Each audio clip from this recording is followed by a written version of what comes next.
Okay, after a chaotic session filming the video that I just did on the Nintendo Direct, we are starting this video off with the reasons why I suck. There have been several games thus far that I've either forgotten to mention completely that I played and have an opinion on, or new games that would have been added to my lists if I had played them in time for the filming of their respective videos. And because of that, I react with a resounding...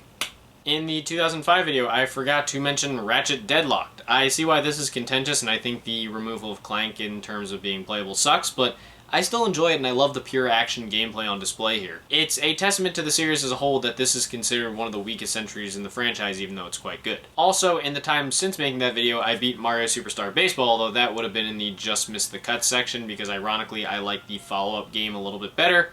More on that later. Oh, and apparently, speaking of games in the Just Missed the Cut section, in my last video on 2007, I totally forgot to mention Mario Party 8.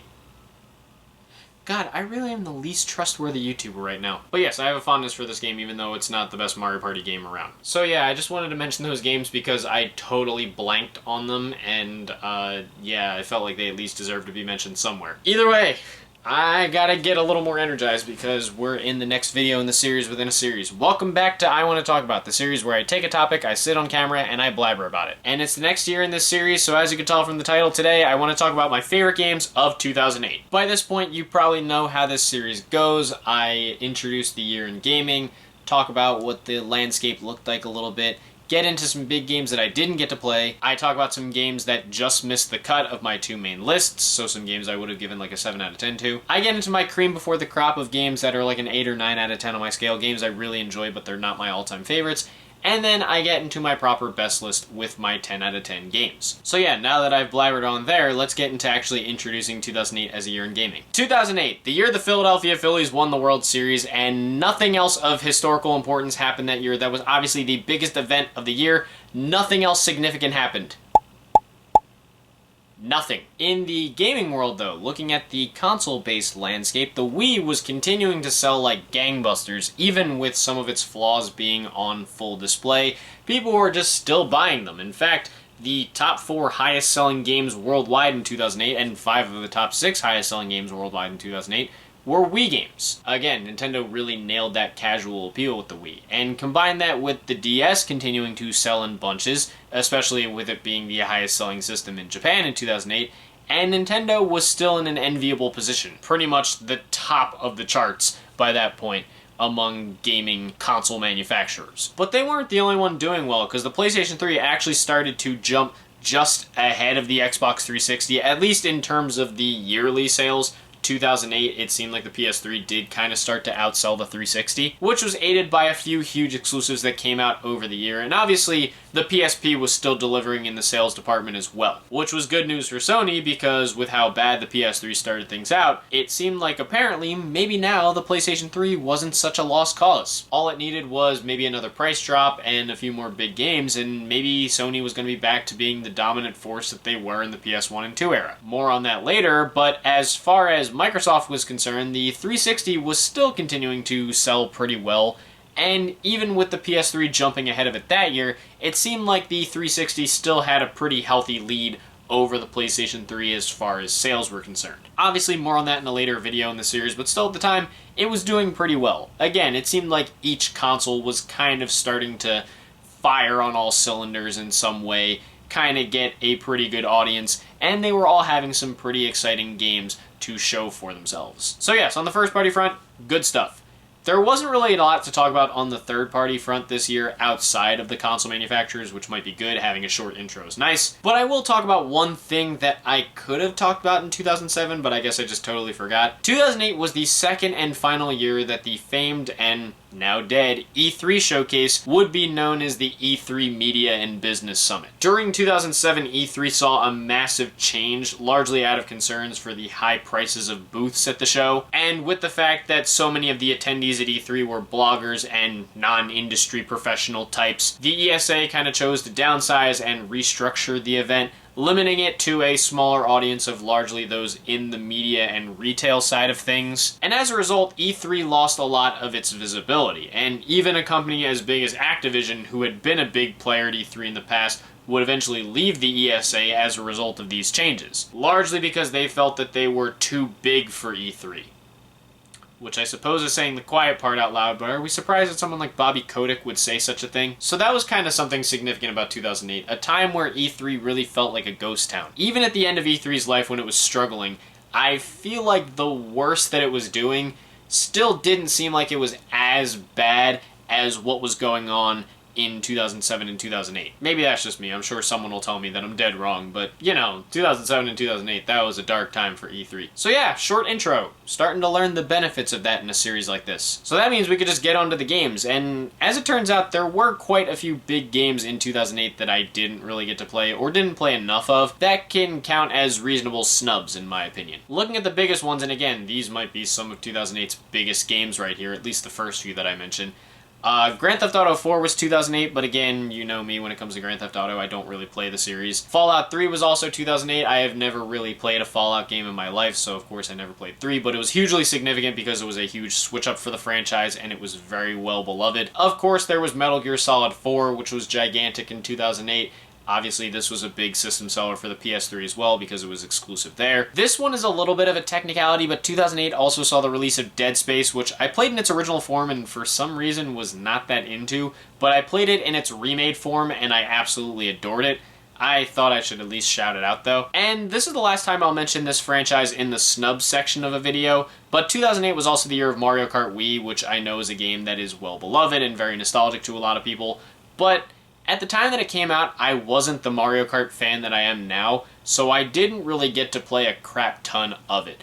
I played a decent bit and I remember enjoying myself with it, but again, my history with some of the older Mario Kart games is not as strong as my history with some of the recent ones. But yeah, those are the snubs, so now we can get into the games I did play, and we could start with the games that just missed the cut. Some games I enjoyed enough to maybe say they were like a 7 out of 10, but they weren't really able to make either of my lists. We've got a few here, the first of them being God of War Chains of Olympus. Again, we're going to get into some hot God of War takes throughout the rest of the series. I give this game a lot of credit for basically being a full-fledged God of War game on a handheld, but the overall experience definitely felt a bit samey to me, which is something I can say about several games in this series, but we'll get to those when we get to those. There was also Crisis Core Final Fantasy VII, which I technically could have waited to talk about because I played the reunion version that came out a couple years ago, but I'll talk about it now because it's pretty much not that different.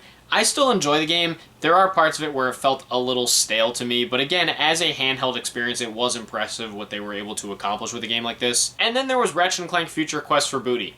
I had to go with the PAL box art because the game never got a physical release here in America. This game had some very interesting ideas and was a fun little breather with the obvious concessions that you would expect from a download-only game. It's on the lighter end for the franchise, but ultimately I'd still say it's a pretty enjoyable time. So now we can get to the games I really enjoyed, starting with what I call the cream before the crop. Games I enjoyed enough to give like an 8 or 9 out of 10 to, that may not be among my all-time favorite games, but I could still talk about them and praise them all the same. And we've got a good few to talk about, so obviously, let's just jump in. I initially wasn't sure if I wanted to save Devil May Cry 4 for my 2015 video since I played the special edition of the game, but I think I can talk about it here. I'll probably just reiterate its existence when I get to that 2015 video. Same with Crisis Core when I mentioned that earlier. Devil May Cry 4 was obviously the first DMC game to hit the 7th gen consoles, and on a personal level, I feel like I would still probably take DMC 3 over this one, but DMC 4 is still an awesome game. The hack and slash action was some of the best that the series had done up to that point, and the overall presentation was fantastic as well. Definitely a huge step forward in that regard from DMC3. I think for me the only real thing that held it back from surpassing DMC3 was that it felt a fair bit too backtracky to me at some points. There were a couple of moments while playing the game where I was like, oh, I gotta go back this way, and now I gotta go back this way, oh, I gotta go back in that direction again. But otherwise though, it doesn't take away from just how fun Devil May Cry 4 is, and it's another standout entry in one of action gaming's best franchises. And it certainly was a lot less polarizing than the game that would come next, but don't worry, we will talk about that one in due time. Perhaps the game from 2008 that I have the most nostalgia for, which should surprise nobody because obviously I've mentioned my love of Smash many times over. It's my favorite gaming franchise. And when I was a kid, this was probably one of the most anticipated games I ever had to live through. It was the reason I had ever wanted a Wii in the first place. Pretty sure that I had heard even back when the thing was called The Revolution that a new Smash game was coming to it. So of course I wanted that. And as a kid, the wait felt 20 times longer because this game was actually delayed several times over. Weird to think about because Nintendo usually waits to announce their games until they're ready, but yes, they did have to delay this game a couple times. But as a kid, I played it a lot and absolutely loved it, and I do still love the game to this day, though I do have to acknowledge the elephant in the room regarding my opinions toward it. As I've gotten older and become more of a Melee player, my feelings on Brawl's gameplay have soured just a touch, largely because of the slower speed, the random tripping, and the changes to the hit stun that basically make combos feel non-existent by comparison to Melee. One of my favorite things about a game like Melee or even Smash 64 is how combo-oriented they both are, but with Brawl, the hit stun multiplier is changed in such a way to where it feels like you just kind of get one hit and then run. But even though Brawl has its issues, mechanically speaking, that doesn't mean I still don't enjoy the game, because I do. The sheer amount of content on display here is fantastic, and I still have quite a fondness towards the Subspace Emissary story mode, which I still actually enjoy going back to and playing from time to time. Sure, Brawl might have become the game I use to load Project M and Project Plus at a point,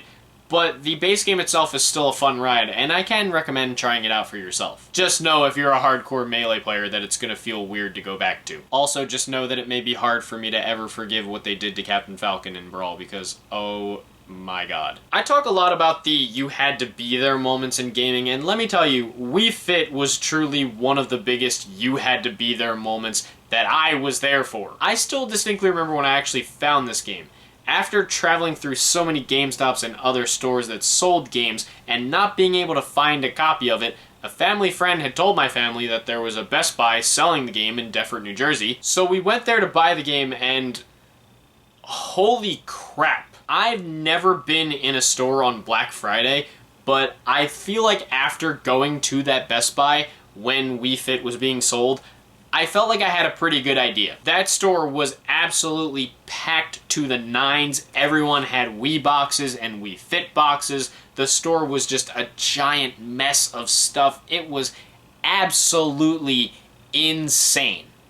What a time the Wii era was. And the game itself was actually quite good. The balance board was actually a very great and responsive peripheral, and the minigames were kind of chaotic and fun in their own ways. Obviously, Wii Fit is no substitute for working out, and you won't get the actual experience that you get from working out, but it's a nice little alternative that you can definitely have some fun with. I don't have nearly as much experience with the sequels, even though I've heard they're kind of just more of the same. I have played some of Wii Fit Plus, and it seems like it is just the same, but with a few new games. But otherwise, yeah.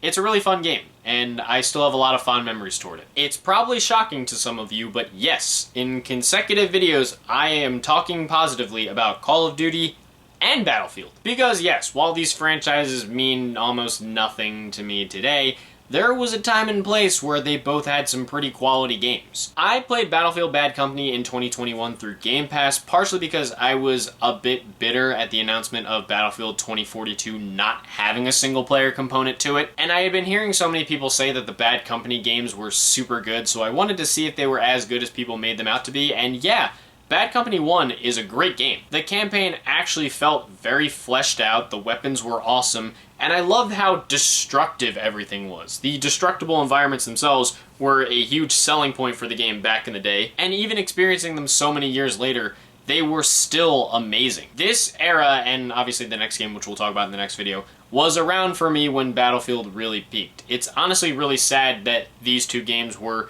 delisted from digital stores recently, because, again, from what I've experienced at least, these are the peaks of Battlefield. And a part of me wishes the modern Battlefield titles would learn a thing or two from them. Or that EA would just make a Bad Company 3 or something like that. Still, if you could find a copy of the Bad Company games, I'd highly recommend checking them out for yourself. I said I was going to talk about it later, and lo and behold, here we are. Mario Super Sluggers is a game I've played a lot throughout my life. So much so that one of my close friends and I even made up our own Super Sluggers League of sorts, with like a whole universe built around its stats, scouting reports, rosters, trades, all that stuff.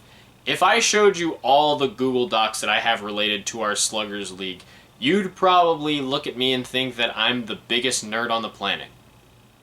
And I'd look you dead in your eyes and tell you that you're goddamn right. But seriously, beyond the nostalgia and the memories that I have with it, This is a game I've honestly come to enjoy even more than Mario Superstar Baseball. Yes, I do prefer some parts of that game, and there are some things about Sluggers that kind of confuse me, especially with the whole point system for player of the game and things like that. But for one thing, I kind of prefer the Wii controls to that of the GameCube. Maybe I'm just a sucker for motion controls. And I actually prefer the single-player challenge mode in Sluggers compared to that of Superstar Baseball. It felt more fleshed out, and I think it felt like there was more to do in it than just play full games to unlock characters and just keep repeatedly playing games. There was more of a sense of exploration and discovery in the challenge mode in Sluggers that I actually liked a lot better. Obviously, like I said, this is one of those games that has a lot of cherished memories and nostalgia for me, but I also just think it's a very underrated and very fun game that I can still highly recommend. Hey Nintendo, when's that Mario Baseball game coming to the Switch? It's only been rumored for the last year or so, make it happen. False advertising police. The game is called Guitar Hero, but there's more than just a guitar. Sue them! Okay, not really, but yes, for the last game in the cream before the crop, you had to know that with Rock Band's massive success, sooner or later Guitar Hero would implement full band play into their game. And with Guitar Hero World Tour, that's where they really did that. And I'll admit, there were a few awkward elements and concessions with this game, especially compared to Guitar Hero 3, which was again the peak of the series to me. The new guitar had a touch slider that was really awkward and imprecise, and I swear I had like 3 separate World Tour guitars that all were not durable and constantly gave me issues and broke so easily. Oh, and while it was cool that this game actually let you create your own custom songs, the fact that you could only make the songs 3 minutes long or 1,200 notes long, whichever came first, was very limiting. Still, the pure gameplay of this was obviously a great time. Guitar Hero is always kind of a fun game to play, even in some of its weakest entries, and this game was another example. The full band element was a lot of fun,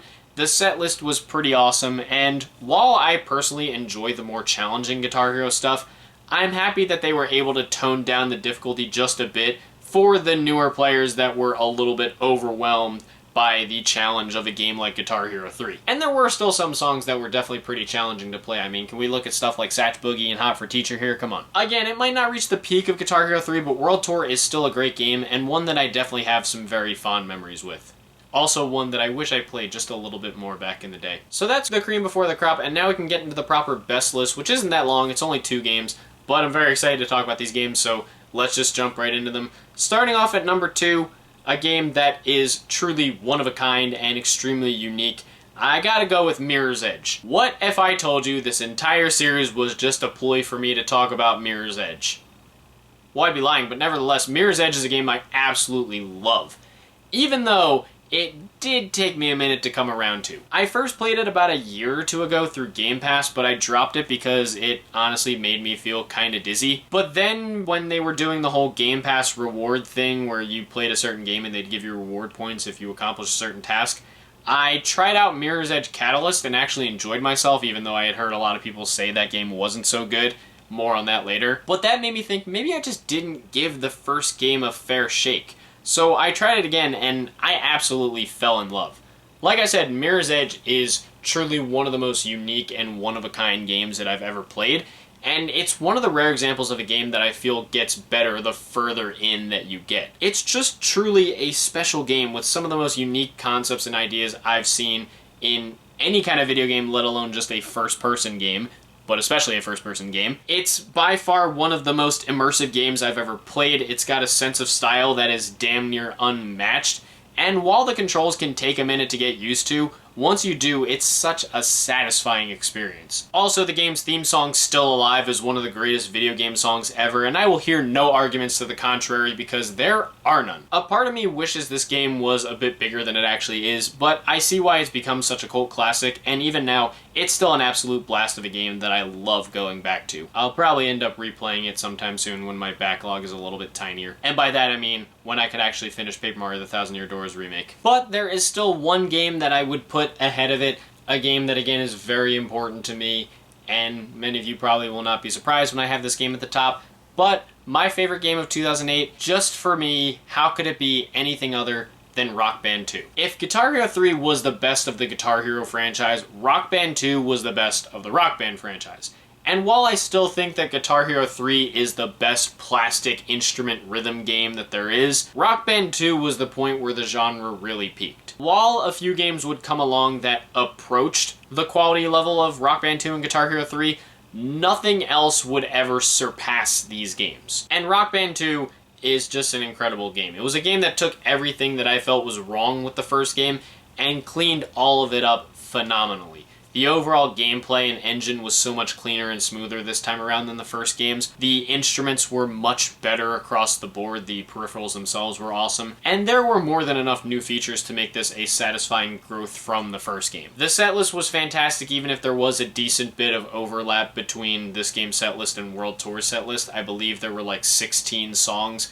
that were shared between the two games. And I feel like this era was also the peak as far as Rock Band DLC was concerned. A lot of the songs that I absolutely love, whether it's listening to or playing, come from this game. From this game's era of DLC. Oh, and as someone who first owned the game on the Wii, though I would later get it for the Xbox 360, I have to give Rock Band 2 a lot of credit because the Wii version was extremely close to the 360 and PS3 versions. Given that the first game's Wii release was so downscaled from the 360 and PS3 with all the features and stuff like that that they cut, it was nice that the Wii version was actually pretty much on par with the 360 and PS3 versions and everything except graphics for obvious reasons. They didn't really cut any features. The Wii version was just as full-featured as everyone else, and that was awesome. And yeah, this is basically the Rock Band game I've put the most time into in my life, and it's still incredibly special to me. Harmonix has done great work across the franchise as a whole, but this was where they did it best. And like Guitar Hero 3, it's probably one of the most important games in my own personal life. Sorry, Mirror's Edge, I love you, but my 2008 Game of the Year award couldn't have gone to anyone else. So yeah, that was 2008 as a year in gaming. A little bit lighter than 2007, of course, because 2007 was one of the best years that we've covered so far. But there was still a lot of excitement in terms of the overall lineup. And 2009 is going to have even more. There were a lot of fantastic games in 2009 that I'm very excited to talk about. Until then, of course, this was all just my opinion. What did you guys think of 2008 as a year in gaming? What were some of your favorite games? What were some games that maybe I totally forgot to mention? And obviously, every video I like to wrap up with a question, and this one came to my mind while I was talking about it during this video. I mentioned when I was talking about Wii Fit, that experience of being inside the store and seeing how packed it was, how many people were buying the game, how many people were buying a Wii, how it almost felt like Black Friday in there. What's your Wii Fit experience in that regard? What's the game that you can think of that you remember buying where it felt like it was such a packed experience? Everyone was there. Was it like a midnight launch for a new console?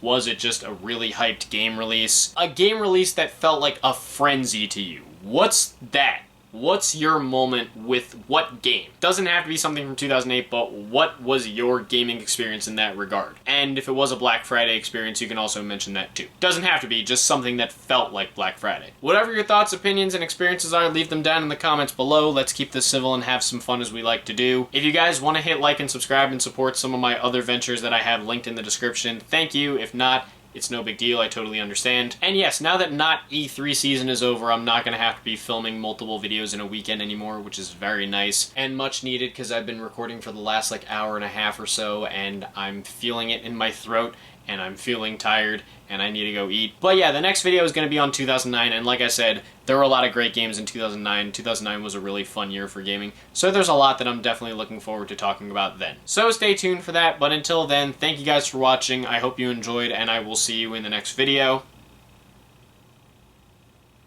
Peace.